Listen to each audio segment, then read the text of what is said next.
TiroKudda Sutta page 190. Pardon?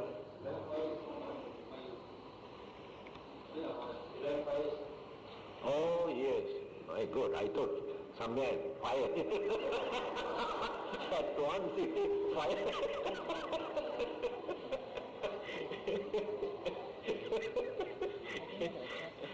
Even after this, 11 fires.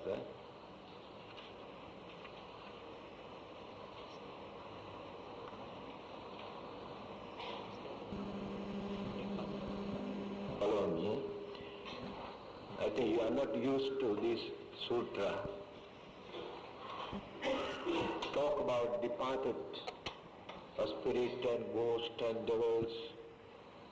Some informations are very important for us because we have a lot of wrong ideas. Here you can see what the Buddha says about this. Your traditional belief and the Buddha's attitude towards your belief.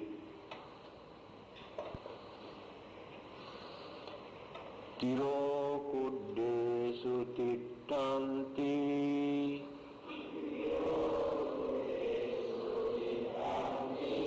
Sandhi Sanghata Kesucha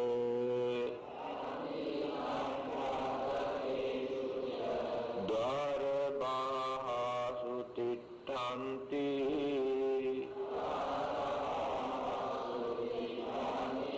Agantana Sakangaram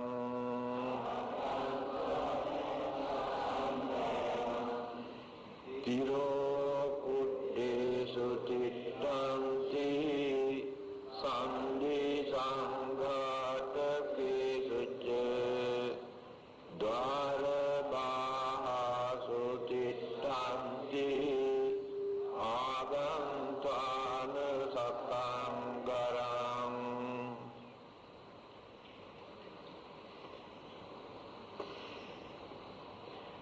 Those who are reborn as unfortunate spirits because of selfish craving for their property in a past life return to their homes and create an eerie atmosphere while lingering beyond the doors. These sayings of the Buddha support your idea, but not fully.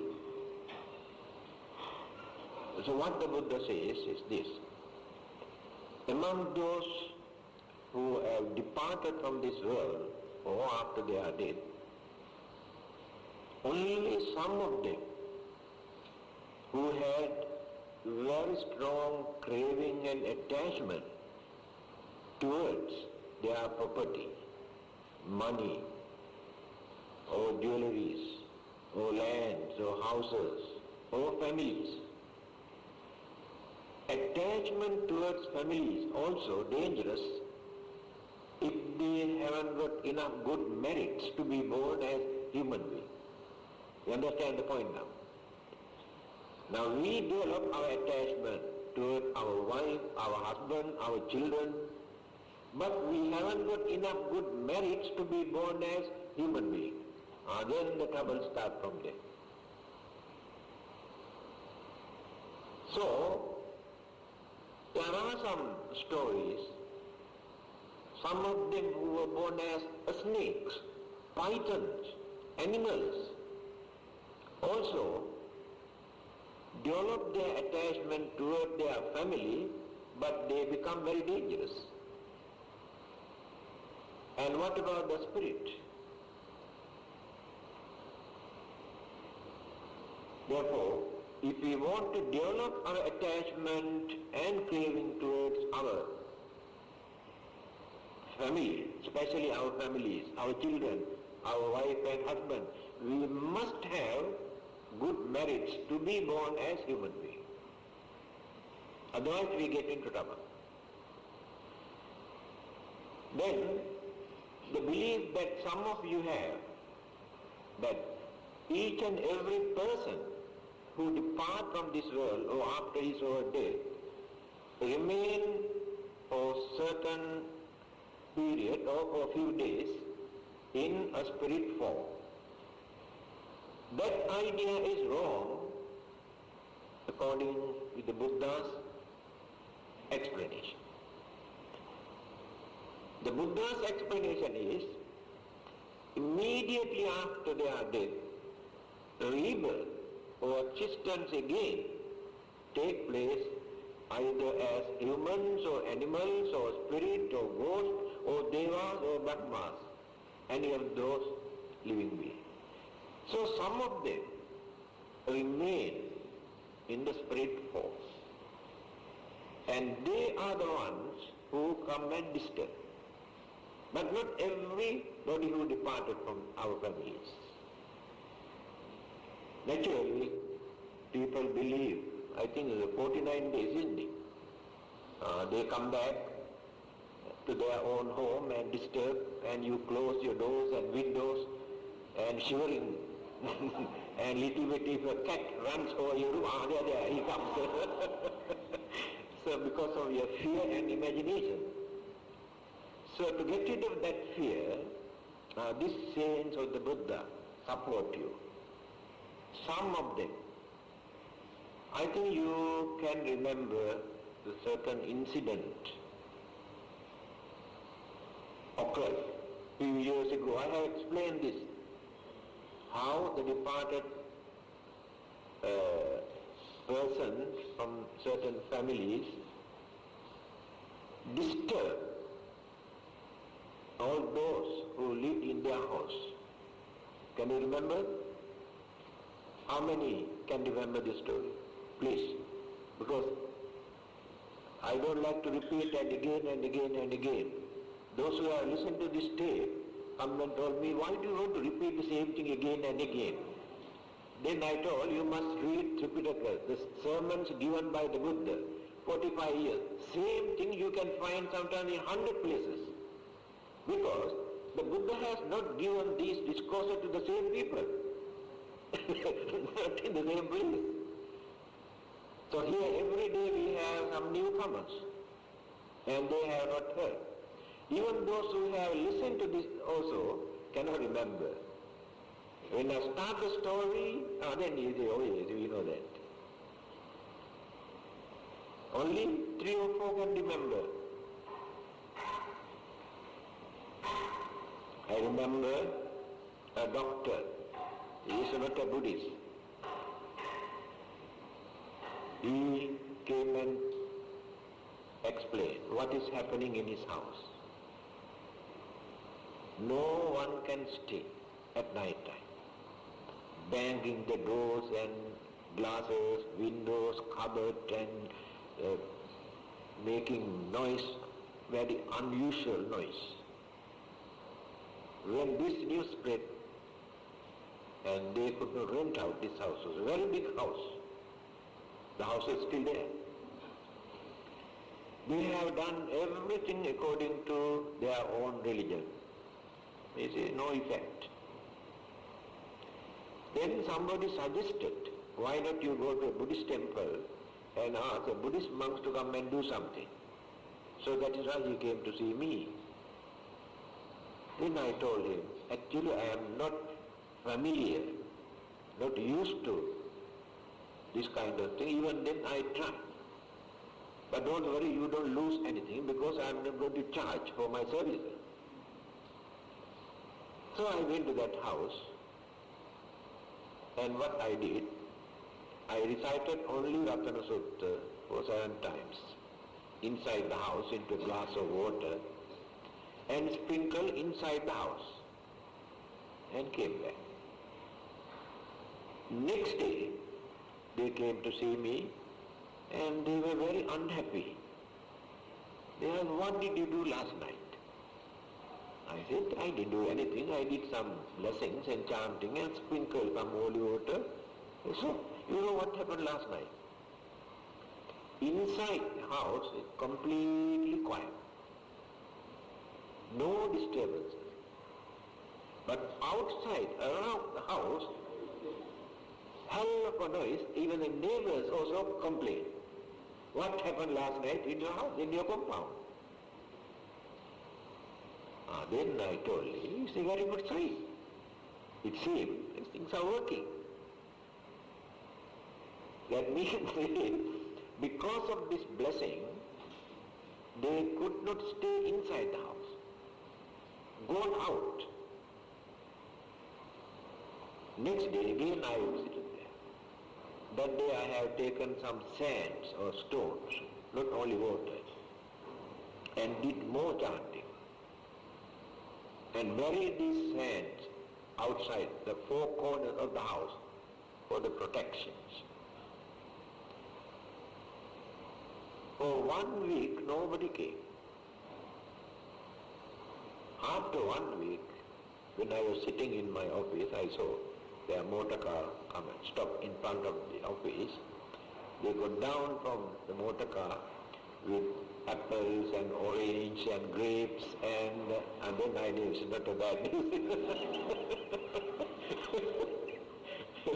So they told me for 1 week it's completely quiet, no disturbances, but we do not know how long that this will continue.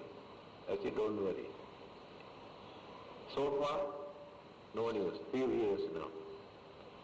Then they told me the story. One who built this house was also a doctor. And he died in that house.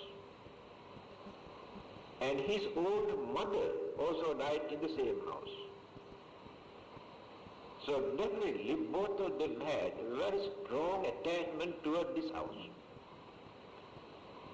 Because of that inclination, attachment towards this house, and also due to lack of good karma, good merits, so they had no chance to become human beings. So the existence again taken place in a spirit form. Here we use preta or preta. They are not ghosts. Ghosts are very, very dangerous and very cruel. But spirits, they become real nuisance. They are not very powerful. But we must know how to get rid of them. And also, those who radiate their metta, this radiation and the vibration, this mental vibration also support them to go away or withdraw.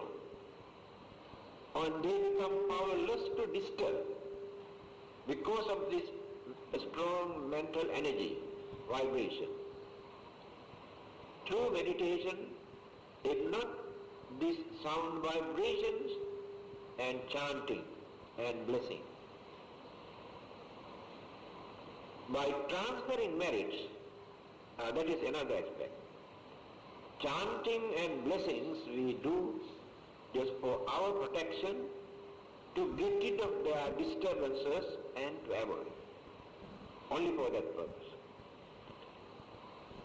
So now it is clear. So we should not believe that every person who departed from this world become a spirit for a certain period. Only few of them remain in that spirit form for a few days or few years or even few 100 years, according to their own karma.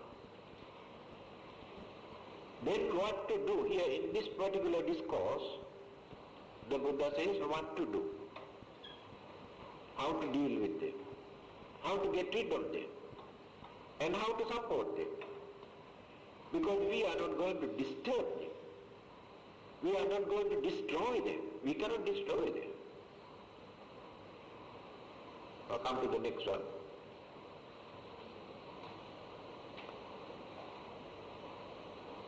While lingering beyond the doors, here TiroKudda means here door. Lingering, that means either outside of the building, the house, or inside the house. Number 2,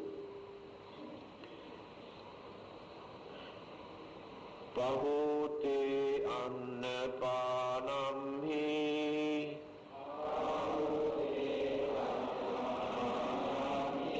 Kajya bhojye upattite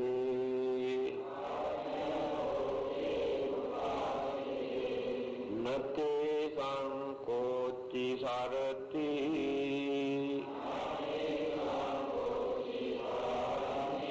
Sattanam kamma paccaya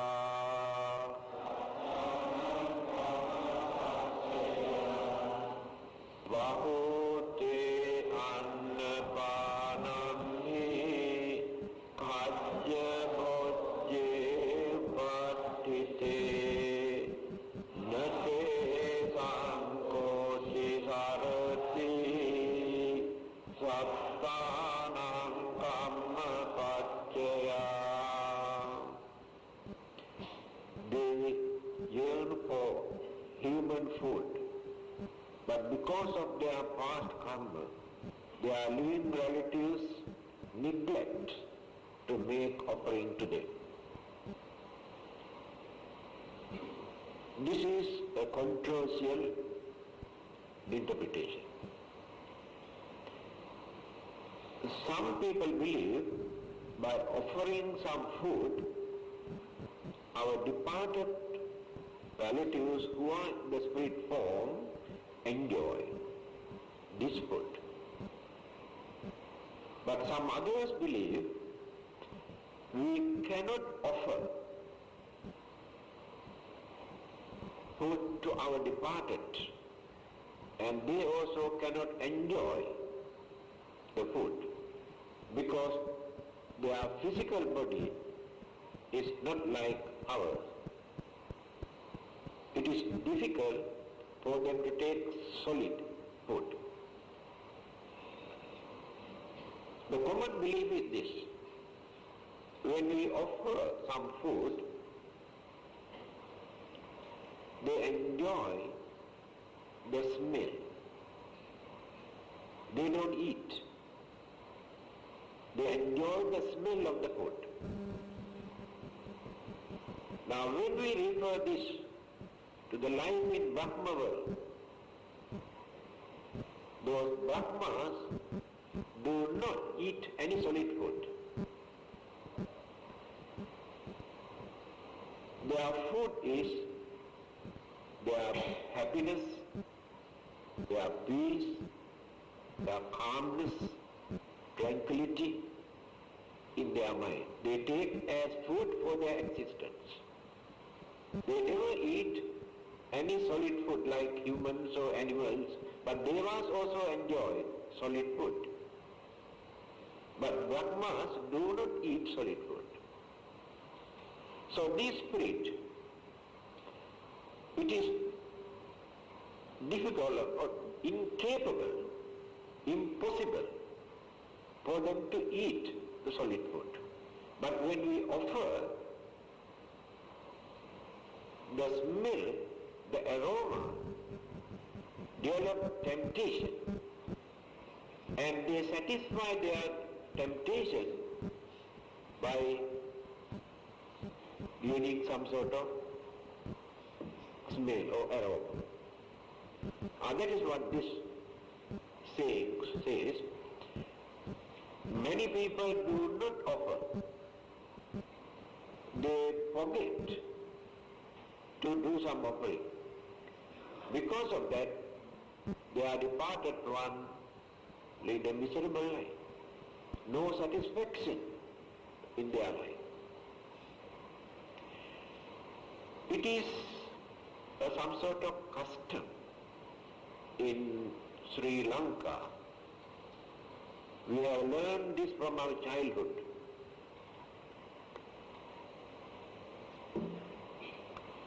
Before we eat our food, we take a little bit of rice from our plate and make one small ball and keep one side. After eating, we go out and keep this outside every day. Of course, birds and animals, others, ants, they come and enjoy this food. But the belief is, this offering is for our departed, who needs our support for their satisfaction.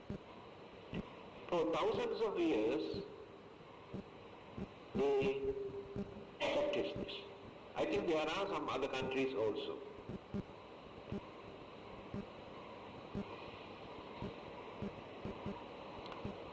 Number 3, Evam dadanti jnatinam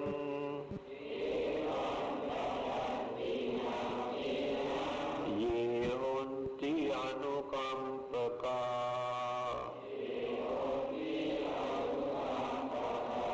sucin panitam kalena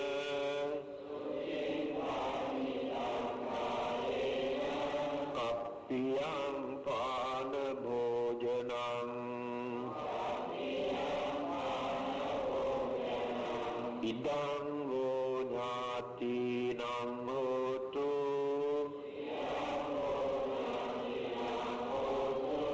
sukhita hontu jnatayo.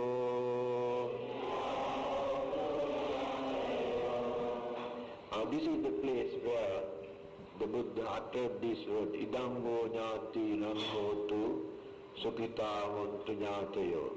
While transferring merit, you recite this word, idam vo. Some people say idam me. The difference is, if you say idam vo, our relatives. If I say idam me, my relatives. That is the only difference. You can say either this or that.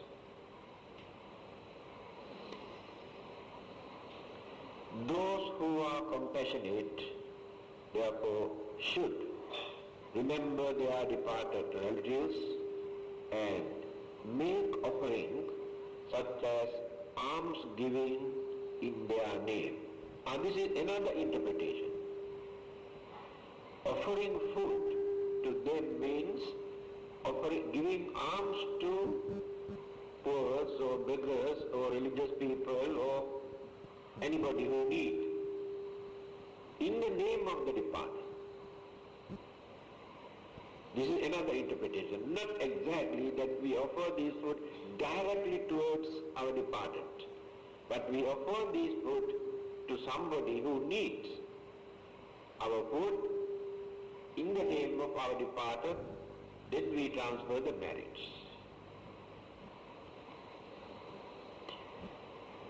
By the wholehearted transference of merits, the spirit will gratefully wish for the well-being of their living relatives who perform the meritorious deed.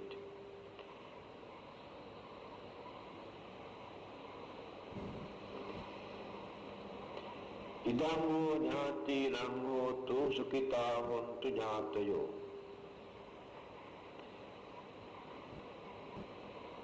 Sukhita hontu jnatayo. For the well-being of their living relatives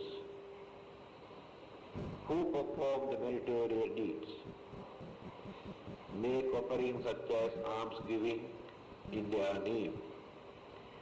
By the wholehearted transference of merit, the spirit will gratefully wish for the well-being of their living relatives who perform the meritorious deeds.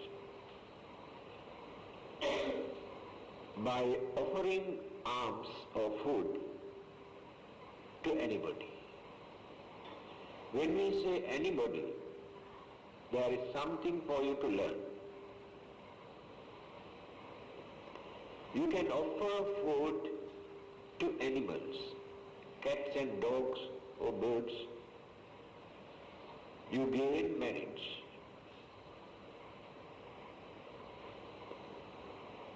Again, you offer this food to human beings. But those human beings are not virtuous, not kind, not cultured, not civilized, not religious-minded, but they are very cruel. They may be gangsters or terrorists or bandits. But by offering your food to those human beings also, you gain merits higher than offering food to animals, because they are human beings. Human life is more valuable than animal life. Therefore you gain more merits. Then you offer your food to someone or some people who observe at least 5 precepts, who are good, not dangerous or harmful. So by offering this food to such people, you gain more merits than the merits that you gain by offering to wicked people or cruel people. Again you offer this food to those who observe 8 precepts, higher than offering food to who observe 5 precepts. Then go on,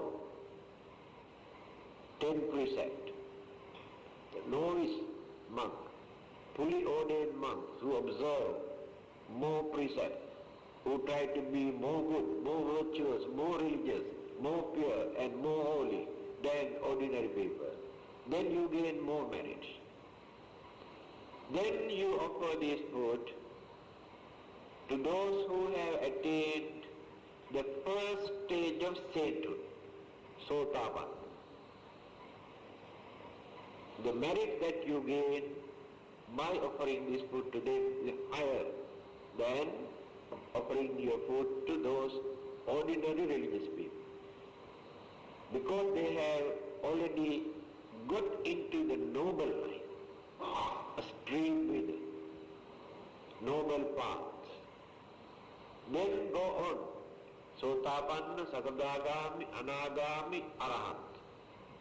Higher stage, sainthood, Arahanta, perfect, holy, and very religious. Never do any harm to anybody. Then the merits also go on increasing and increasing and increasing. After that, you offer your dana or your food to a Pacceka Buddha. Pacceka Buddhas are called silent Buddhas. They never preach. They realize the Dhamma, they gain enlightenment, they keep quiet, that is their way of life. The merits you gain by offering this to a Pacceka Buddha is higher than offering to an Arahant. You know, during one of his previous births, when he was a Bodhisattva, the Buddha was a female. A Pacceka Buddha visited her house asking for alms, Pindapat. And this lady came and offered food, and he wanted to have one particular seed to make a medicine. In Pali and Sanskrit, the name of that particular seed is called Siddhartha. Ginger, not ginger, gingerly, you know, oil. Indians always use gingerly oil, small seed. So she came and offered this particular seed to this Pacceka Buddha. At that time, she was developing her aspiration, will to become a Buddha, this lady. Then the Pacceka Buddha confirmed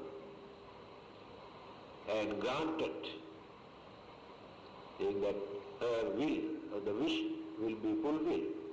And he was the one who said that when you going to become a Buddha at that particular life, you get the name of Siddhartha.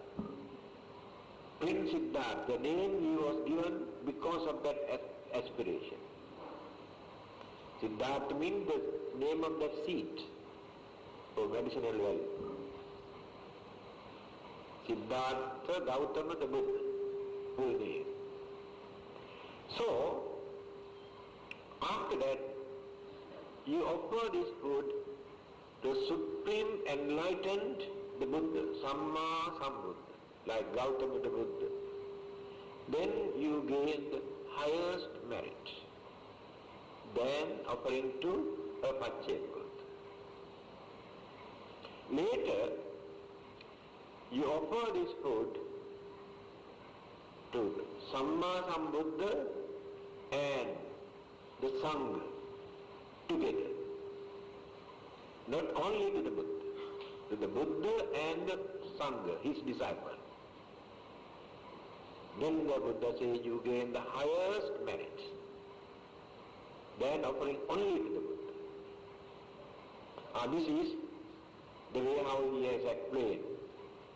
In Dakkhina Vibhanga Sutra, there is one particular sutra, how we gain more and more merit by offering food. Then there is another argument. One Christian priest asked this. I know that Buddhists always come and force the monks to take their food, although they are not hungry. People bring a lot of food. They force these monks to eat because they believe that they can gain more merits by offering food to the monks. But there are so many beggars who are starving without food, who are dying without food. How can they believe that they can gain more merit by offering this food to the monk? Because monks get more than enough food. But those beggars who are dying, starving without food, if you go and offer this food to those people, do you think that they don't get more merit? This is the argument.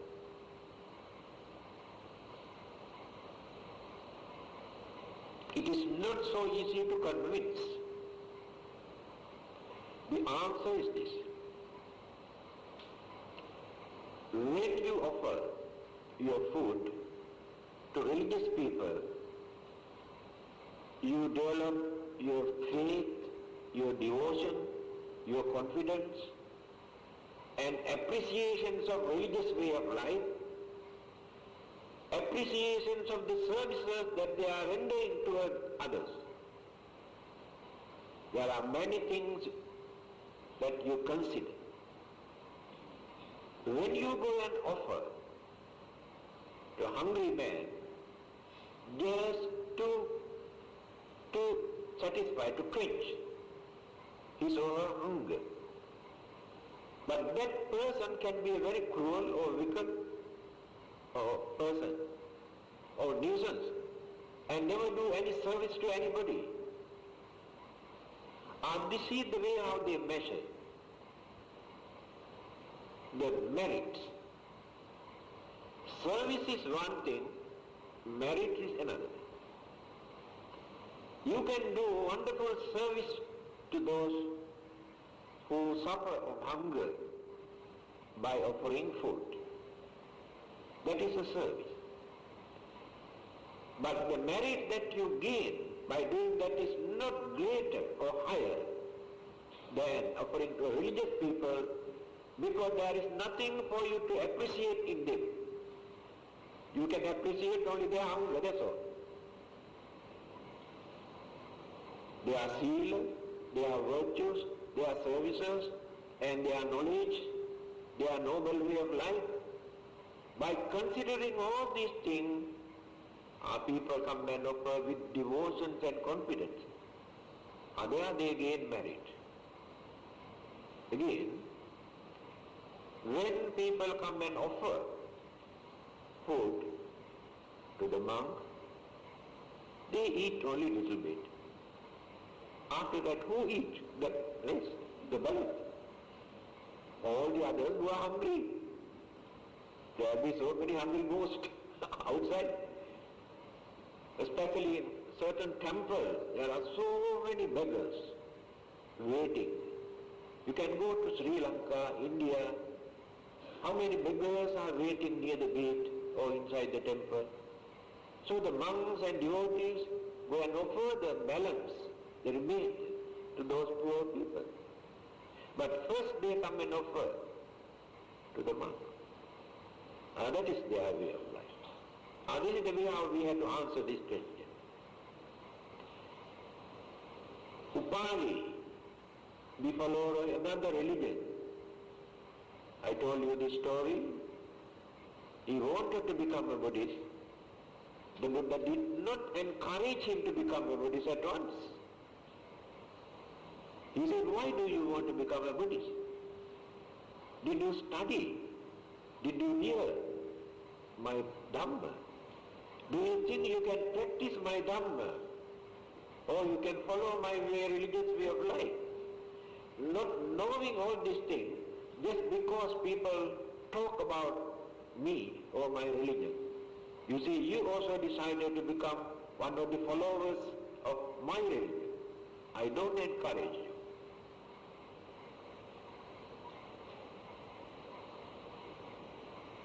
Then, you know what he said?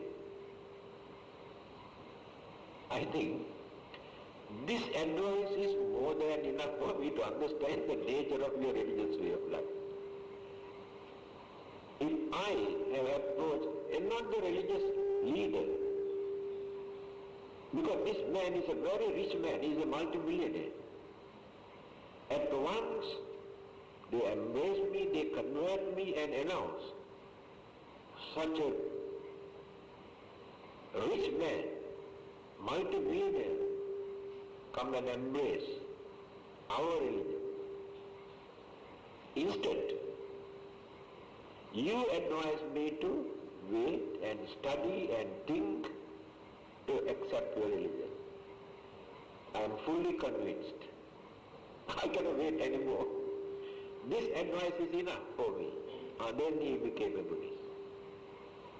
After becoming a Buddhist, he asked another question that is more interesting.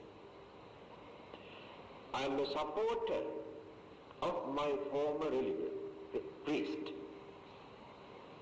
Now I have nothing to do with them because I have accepted Buddhism. But can I support? Can I provide food for my former priest? Then the answer given by the Buddha is this. Not only to those priests, you can support, you can provide, or you can feed animals, any living being in this world, you gain merits. This is the uniqueness in the Buddha's teaching. Because some religious groups says, if they support another religion, they go to hell. It is against their religion.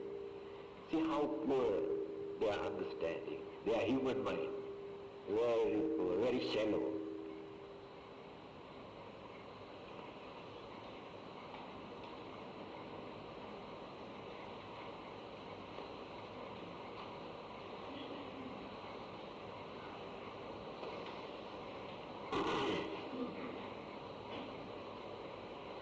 Number 4. Tete tattva samaganta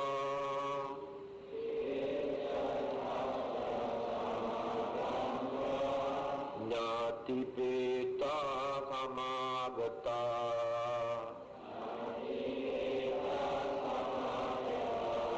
Bahute annapanam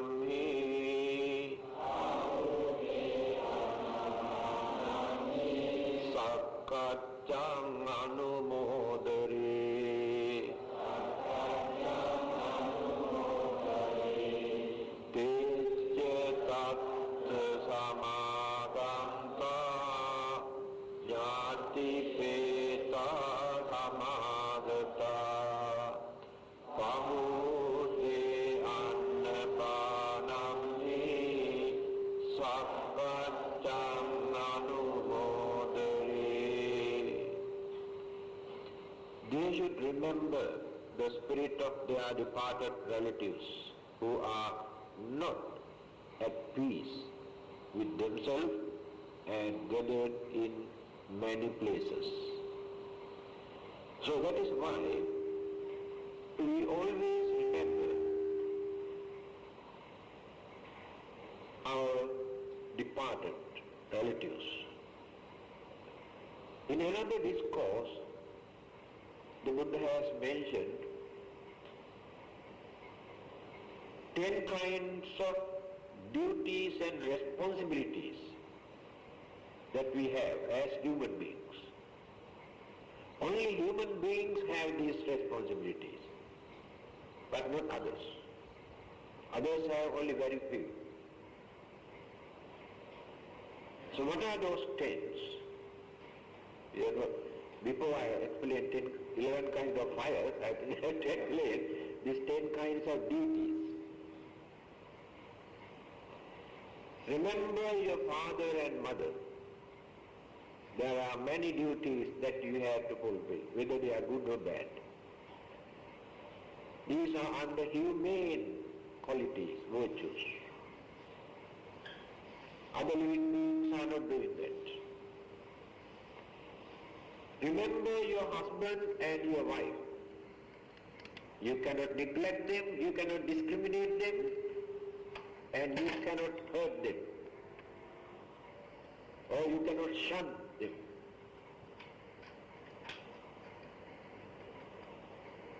Responsibilities and duties. Remember your relatives. Relatives are important. They are important to you and you are important to them.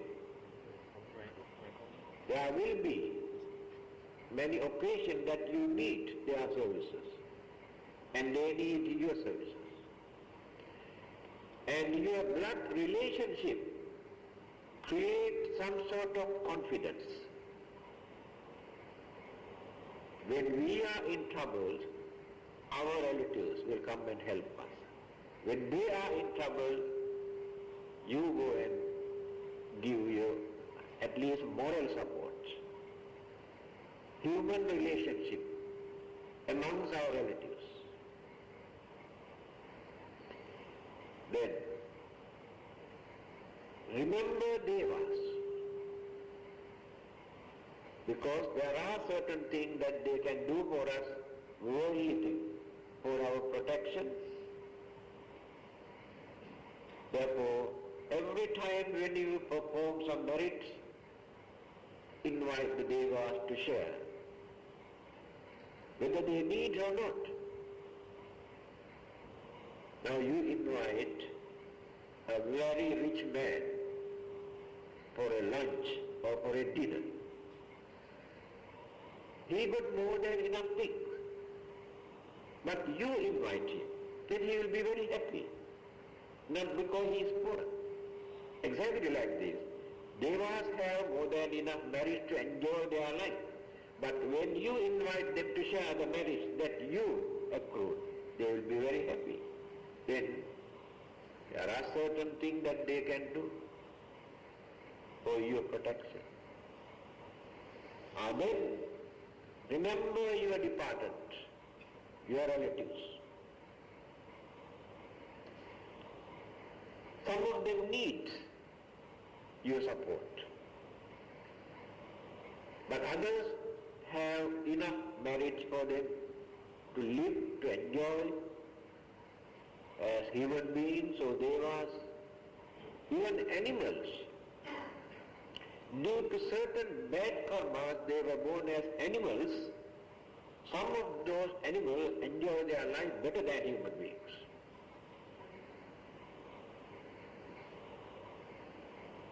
And I have told you these spirits or ghosts or devils or demons, different categories, different groups. Some are very unfortunate and miserable. Some suffer throughout their life, burning and hunger and thirst. And some others are very cruel and wicked and dangerous, and they too suffer. This is the nature of their life. Again, when we transfer the merits to our departed relatives, this mental communication people practice even without depending on any religion. If we know how to deal with our mind, how to handle this mind, this mental communication people practice even without depending on any religion. If we know how to deal with our mind, how to handle this mind, we can develop this psychological aspect. Few years ago, I have read this news item in the newspaper in Russia. How far they have developed? Two psychologists. One person in Moscow, the other person in Leningrad, very far, from Moscow to Leningrad. And both of them started to exchange the messages, mental communication, and recorded. After that, when they met, they read the messages that they have true. That means we can talk mind to mind without creating sound vibration. First we create the idea in our mind. That idea we transform into sound vibration. Then we talk. The thought or the idea that we have created come out from the mouth. That is called talking. Actually, mind is talking. Mouth cannot talk. Now when we talk to devas and spirits, before we create the sound vibration, they catch the mental vibration. As soon as we implanted this thought in our mind, that mental vibration already spread, and they catch the mental vibration. They have such sensitive mind, just like radar system. They can catch earlier. That is why we get some information from our departed relatives or devas in dreams. Supposing somebody is planning to harm you or kill you. Now he is creating this idea, planning how to do this. He may discuss this with one of his best friends or his own relatives. So it takes some time for him to do that. Meanwhile, when he was preparing for this, those departed spirits and these devas already got the message. That is why they inform. But you do not know how they got this message, because these people were preparing to do this. In dreams, they convey, they inform you, but sometimes very hard to understand. Interpret the dream. We create a wrong idea. We get the negative side of the picture, the film. So we have to print this negative and see the real picture. That means interpretations of the dream. Here,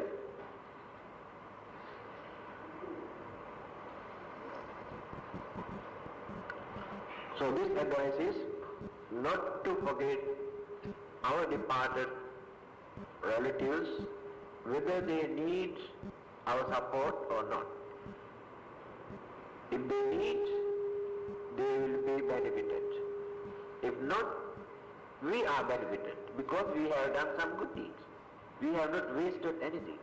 But Buddhism does not encourage people to do all sorts of things, unnecessary things, rituals and burning and slaughtering animals. That is not the Buddhistic way of life. Do some meritorious deeds in a respectable way, a reasonable way, without wasting or burning. Support others who need your service, other than the merits. If they need, they accept. If not, you are benefited, you have done some good deeds and meritorious deeds. If not, do something for the public. There are many things.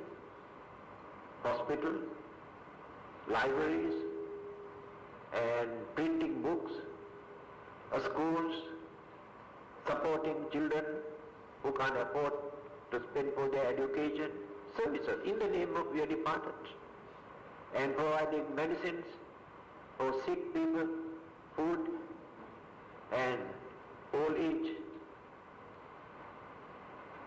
Various ways for us to do some service to others in the name of our departed without wasting. Time has come for us to do away with those unnecessary things traditionally that we practice for thousands of years. Because in many other countries people do not perform this kind of thing. Because of unnecessary fear that we maintain in our mind due to lack of understanding of the teachings of the Buddha. Number 5. Chiram jivantu no jnati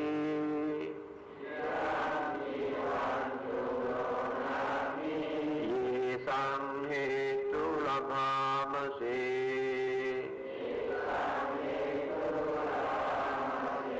amma kancha katta puja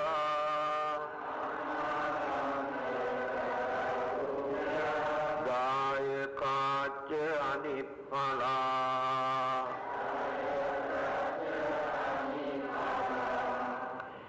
chiram jivantu no jnati yesam hetu labhamase amma pancha kata puja daya kacha anipala. In return, such spirit, thus remembered and satisfied, will eagerly wish for the well-being of their living relatives, our gratitude.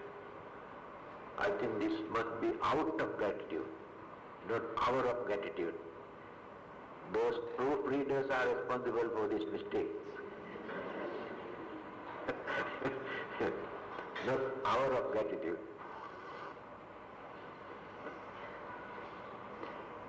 In return, that means when we transfer the merits, in return, those departed who are in the spirit form wish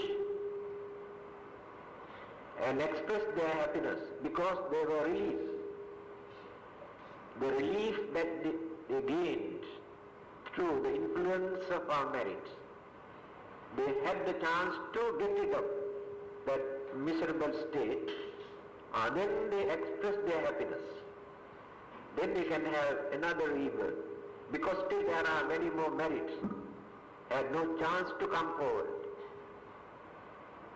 So then say, Chiram jivantu no jnati, me, our relative, live long, Chiram jivantu. Now this is their blessing in return. There is a story. So one day, King Bimbisara, I think, invited the Buddha and his disciples, the monks to his palace for dana.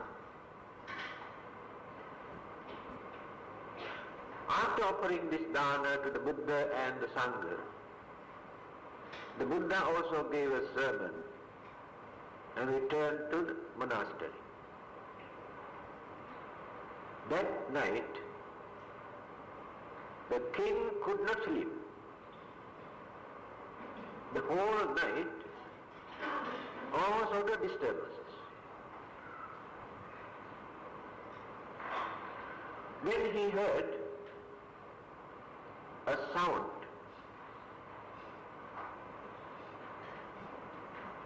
Do, sa, na, so. These four sounds. He could not understand anything. Now he is in fear. Could not understand what to do. So he went to see the Buddha again and told him what happened last night.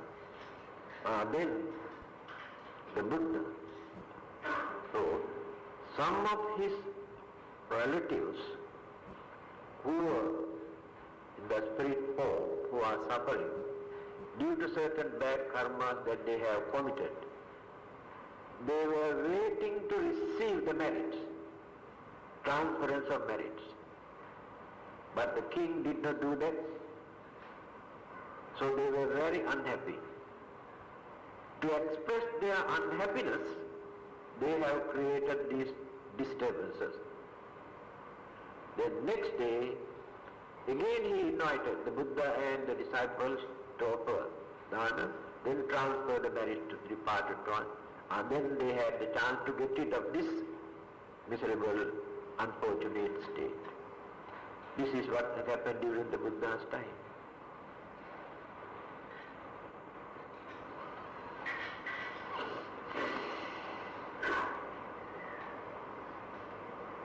Number 6.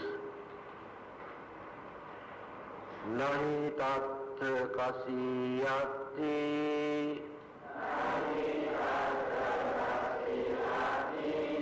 goraketana vijjati vanijjata disinati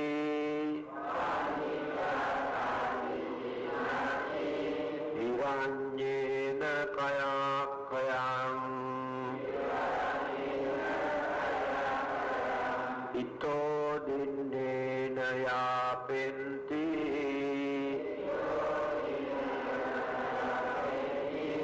peta kala kata kahin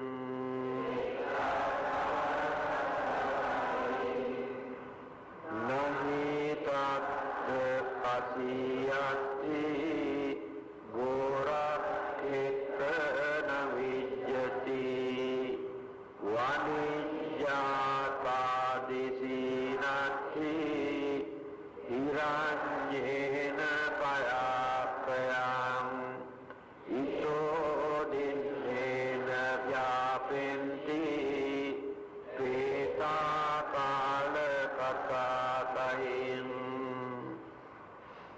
For there is never plowing here, nor any cattle herding found, no merchandising just as the same, no bartering for coins of gold. The spirit of the departed king live there on the merits, transferred to them. Now we can understand why they need merits. Because they cannot do anything in this spirit form. No cultivation, no paddy field, no vegetable, and no cattle, no animal life, and no business, no share market, nothing. Therefore they are called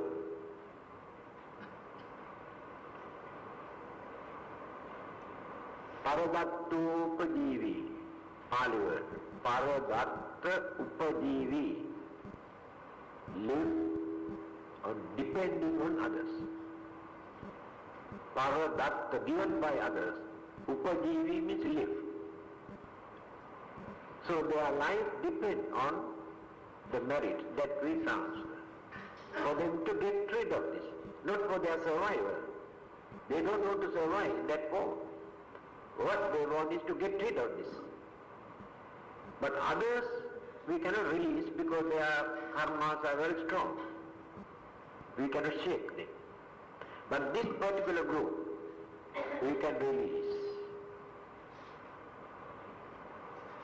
Since there is nothing that they can do, and their physical body is invisible to our naked eyes and so tender, they cannot do any work. A spirit cannot take this and put here, no strength. Only we can do this. Animals can do this, but not spirit.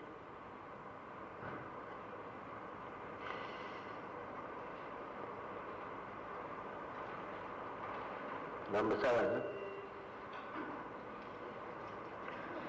Unname udakam vattam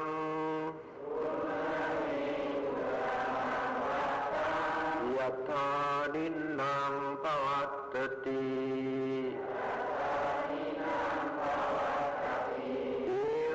evameva ito dinnam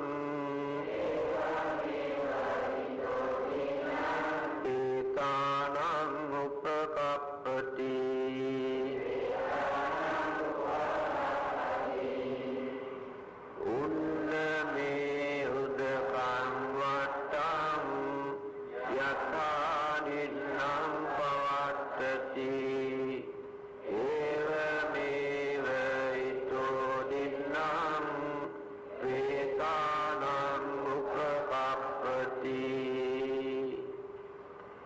As water showered on the hill flow down to reach the hollow whale, so the merit transferred can serve the spirit of the departed king. These recitals also you can hear always the monks recite to transfer the merit. Unname udakan vattam yatha ninnam pavattati. The water showered on the hill flow down to reach the hollow whale. The water come down from the hill and flow down and go in the same way. That is why they use a water pot and a cup to pour water into this cup. This water, when we pour into this one and into the container or the cup, the water is just like merits, and this empty cup is just like the spirit. Receive the merit. And the cup that the water contains is just like our mind that we transfer. This is a symbolic expression of transference of merit. So it does not mean that without pouring water we cannot transfer the merit. Those who cannot understand, this is a symbol to show, just an illustration. But without pouring water we can transfer the merit. And I have seen, you can see how poor our understanding is. When two families give dana, they bring 2 cups and 2 water pots. They think they should not touch the other person's pouring water. It's very poor mentality sometimes we have. If we do jointly, we can increase more merit. Instead of doing individually or separately. When we do some merit jointly, then our mental relationship, our understanding, our communications, our goodwill increase the merits. then we encourage each other to do some more meritorious deeds instead of doing individually or privately.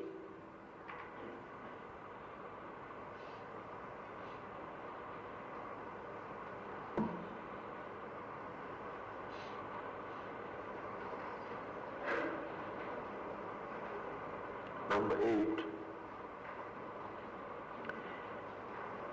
Yatha variva pura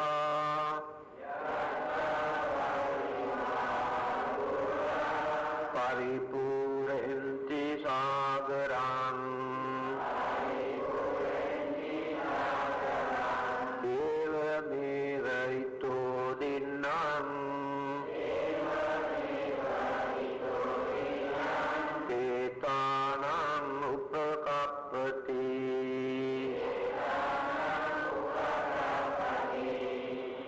yatha variva pura paripurenti sagaram eva meva ito dinnam etanam upakappati. These recitals also you can hear always. The monks recite to transfer the merit. As river beds, when full, can bear the water down to the sea, so the merit transferred can serve the spirit of the departed king. Rainy days, when the rivers are overflowed, and this water flow into the sea. In the same manner, when we have enough merits, when our minds are overflowing with merits, our mental, what we call process, then we can easily transfer the merit to all our departed, just like rivers flow water into the sea. And the sea can absorb any amount of water. So these are simple examples that we can use to understand the meaning of transference of merit. Some people say it is only a traditional belief, whether there is any significance or whether it is useful or not. If they are useless or meaningless, the Buddha never uttered these words. And our own experience also, how certain disturbances that we had, we managed to stop after transferring merits to our departed. And how certain bad dreams that we had also no more after transferring merits. And certain smell, bad smell, and very intolerable, eerie sound. Sometimes we experience also can get rid of this. Here, in this temple,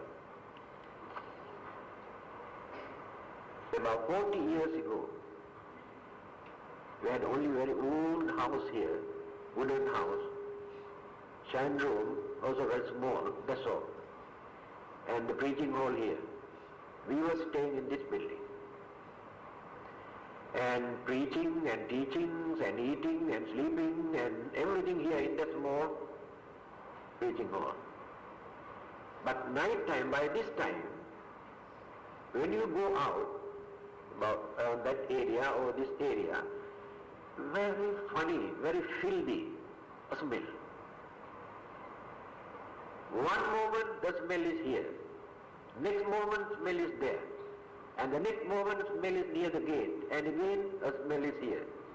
We purposely walk and see where the smell is. Remain for nearly 1 year.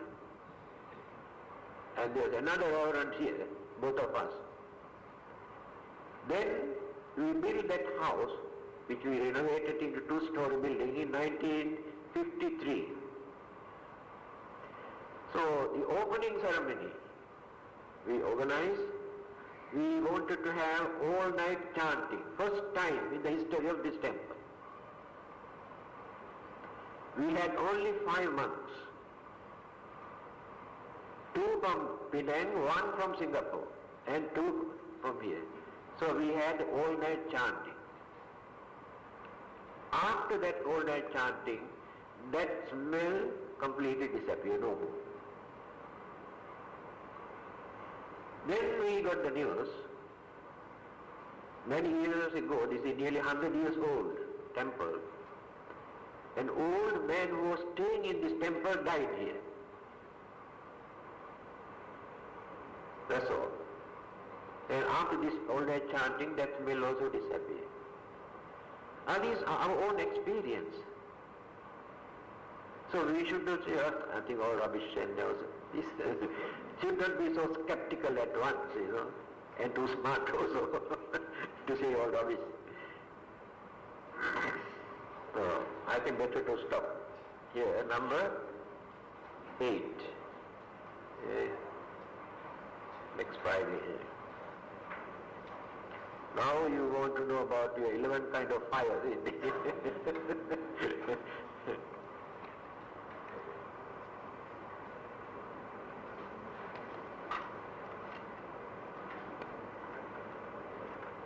Ragocha, dosocha, mohocha, vyadhi, jaracha, maranam, vicha sokameva, parideva, dukkhan, vicha domanasan, upayasa.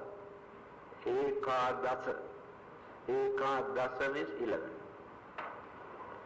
In the Pali language, this is the way how they count. Eka means 1, dasa means 10. 1 and 10, 11. This is the ancient language, how they count. Ekadasa. 12, dwa dasa. Dwa means 2, dasa means 10. 2 and 10, 12. Is a Malay, orang, plural. All languages are like that.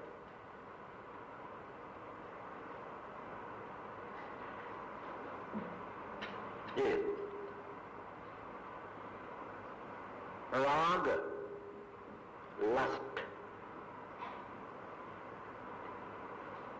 Craving for sex. Burn the whole body and mind both. And go mad, and can kill others, and kill themselves. When they are mad with that lust, the sexual urge, even animals, how they fight and bite, and humans, they go mad. They can do any dirty or immoral or wicked thing. It's a real fire. Burn the whole body, burn our mind, and destroy our life, and destroy others' life. That is why religion always advises to reduce and calm that mind. Don't be crazy. Otherwise you spoil your life. That is the first one. Second one is dosa. Dosa in Malay language gives another meaning, not anger, isn't it? The Pali, sin. Of course, it is a sin. And Pali dosa means hatred or anger. It is really burning, shivering, very fierce when we are angry, when we have hatred. So we cannot see things properly when we are angry. We lose our reasoning. No sense of reasoning at that time. We cannot think unbiasedly, always biased. Then whatever we talk, very rough and tough and hurting, disturbing others. And our face also becomes very sour, very fierce, because the fire completely changed. And the complexion, the skin, the color of the skin also changed, reddish color, the blood. And those who suffer from high blood pressure get blood clot. Oh, hemorrhage, brain hemorrhage. How many people die because of that anger? Those who suffer from high blood pressure. You suffer, increase the pressure. Or a stroke, collapse. So it is a real fire, this anger. Then moha. Moha means cover. That is ignorance. Ignorance covers the lens of our mind. Then we cannot see things properly. We create fear or imagination. If not, cannot understand anything. Later, this moha, this ignorance, endanger or disturb our life. Because the wrong idea that we have created. Then we create enemies. We disturb others, we suspect others. Ruins our life. So ignorance also regarded as a fire, which ruins our life. Next one is vyadi. Vyadi means sicknesses. When we suffer from sicknesses,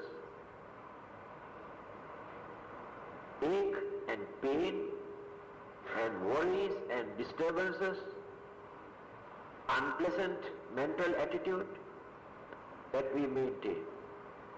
Therefore sicknesses also regarded as fire. And burning sensation itself is a sickness. That is fire. Gastric trouble, fire. We feel in the stomach we have fire. I experience this if I take a little bit of acid or vinegar or chilies. The whole day. I had to go 5 kg, burning and burning and burning. No cure. Then take tablets and tablets and tablets to satisfy. Because extra, the acid which accumulates in the stomach starts burning the skin of the stomach. That is fire. That sickness is fire. Jara, decay, old age, it is a fire. The way how they suffer when they attain certain, that body, that life become nuisance, burdens to himself or herself and to others. Worse than fire. Fire burns at once and finishes, but this one remains for many years, torturing and torturing and disturbing and creating worries and so many other disappointments. It is fire.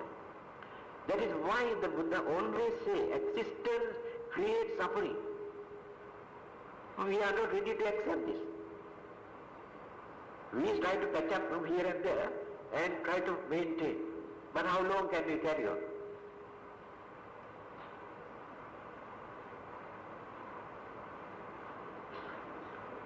Next one, marana. I think this word you know very well, marana. What is marana? Death. When we think of this, we start burning the whole body because we don't want to die.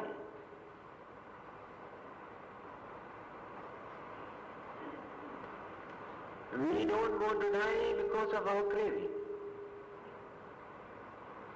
When we think that one day we have to die, then burning.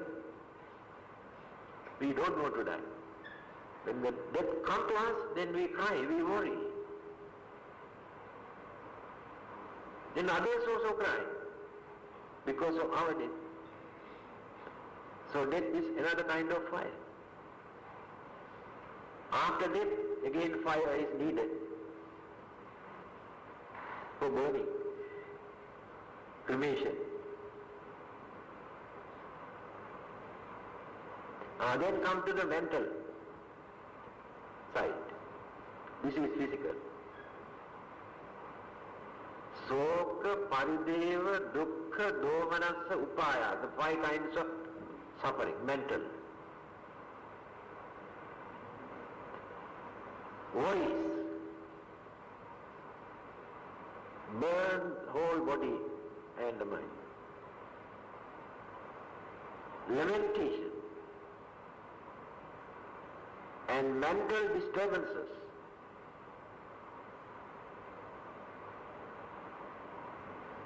and thinking that something will happen to us, unfortunate thing, then go on thinking and worrying and disturbing our mind. Happiness completely disappear from the mind.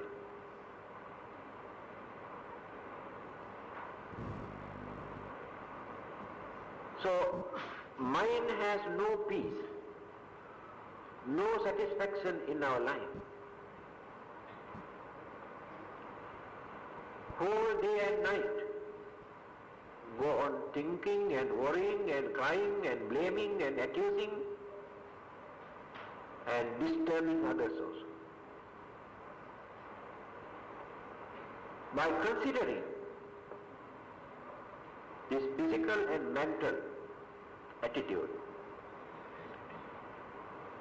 mind and matter here, these two things, every second create disturbances because of clashes. Elements and elements clash here in the physical body. Energies and element again clash. So this is a battlefield. This small body is a big battlefield.